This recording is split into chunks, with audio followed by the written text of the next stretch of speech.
Goeiemôre, Dok Matt wat praat. Ek is 'n persoon as ek 'n vriend het, is dit 'n vriend vir lewe.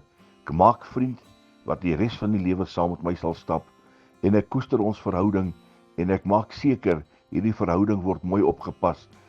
Want ek maak nie sommer maklik vriende, ek maak nie sommer net my lewe oop vir almal nie, maar as hy my vriend is, dan sal ek alles in my lewe doen om my vriend te beskerm. Maar is dit nou ook so dat deur die jare baie goeie vriende vir my naaste vriende, van my beste vriende het afgesterf. Party in COVID tydperk, party daarna, party voor dit, ongelukke, hartaanvalle, maar ek het 'n klompie vriende al verloor. Maar daar's een vriend wat ek het, Here Jesus, koning van konings.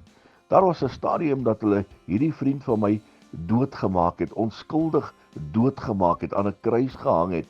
Maar weet jy wat? Hy het opgestaan. Hy's nie meer in die graf nie. Hierdie vriend van my leef en ek is so dankbaar dat hy leef en hy leef in my hart en hy leef in my binneste.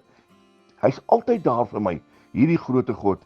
Daar is net nie 'n vriend soos Jesus nie, 'n vriend wat mens vir die hele lewe lank kan deurdra, want hy gaan jou deurdra. Herlewingsgroete.